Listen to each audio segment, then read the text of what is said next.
It is 6:44 now. Doctors are urging everyone to get vaccinated and pay more attention to their immune systems right now. It's because the country is facing a wave of something that experts are calling a tridemic. It's a rise in the flu, COVID, and RSV cases. This morning, we're joined by WWLTV medical correspondent Dr. Corey Hebert. Thank you so much for being with us. Absolutely. After the pandemic, we don't want to hear about a tridemic. This is doom and gloom. And It I is. hate to be so doom and gloom about all this, but my goodness, what's happening is that it's all converging. And when things converge, it makes it bad for everyone. So you got RSV, right? You got influenza, and then you have the COVID monster that's out there that's still. So if I went through every one of these variants, BA2, BA7.3, blah, blah, blah, right? Everybody be upset. But the problem is influenza kills tens of thousands of people every year. RSV, respiratory syncytial virus, kills tens of thousands of people every year. So as we bring all these things together, you can get all three, not you.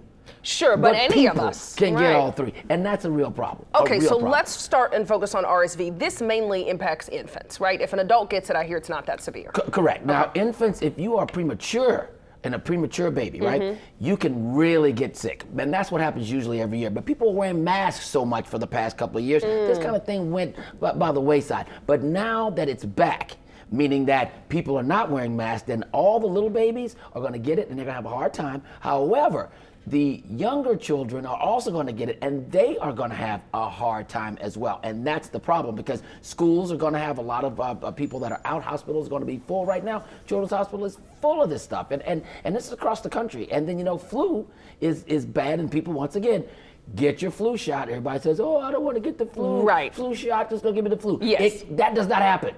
Stop it. Thank you for saying that. Just please stop it. I mean, I'm just sick of saying it. All right. Why are we seeing more cases of the flu, though? Is it the same reason because people aren't wearing masks anymore? Right. So we wore masks for so long, and then everybody was covered up. And I think people should still wear masks, especially on the airplane. But, you know, at this point, now the flu that wasn't affecting us for the last 2 years, it's here, and it's causing a lot of problems, especially with the elderly and folks that are young kids. So please get it handled. And people are saying COVID's over. First of all, let's say COVID's not over. I have several family members that are sick with COVID, and it may be rare to get sick, really sick with it right now. Yeah. But if it happens to you, it's 100%. I don't care how rare it is. Just like the whole Powerball thing, right? You buy a ticket.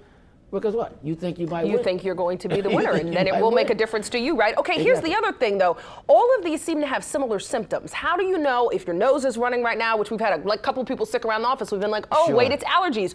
Or is it COVID? Or do I have the flu, right? How do you know? Well, with allergies, you know that you're going to have no fever. Okay, if you have a fever, then you're going to have one of these viruses. And basically, all these viruses are treated basically the same. I mean, you have supportive care. You know, you got to make sure you keep your vitamins up, especially vitamin C and selenium. You also need to make sure that you keep hydrated, eat well, and get some sleep. Now, wait, let's talk about selenium. I've never heard of this one. What is this? Selenium is a vitamin and mineral that we use as a supplement, and that actually helps fight COVID-19 and also other infections. I mean, there's no cure.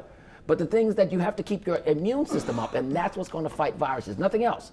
Immunity. All right, and then on top of all this, we have some new research on sleep deprivation, which none of us have time to sleep, so go ahead and break our hearts this morning. I thought for me coming here today, this would be a great way to start. There you go. If you don't get enough sleep, you are going to be very sick. Oh. You're going to be very sick, and it's been linked to cancer. Okay, let's be real here. You know, we need people to get about 7 hours of sleep. That's adults. If you're a child or an adolescent, we want you to get about 10 hours of sleep every night. If you don't, especially if you work shift work, there's a very good possibility, a lot of data out there to show that if you don't get enough sleep, then you are predisposed to several different types of cancer. So folks, get some sleep. And this group's out here.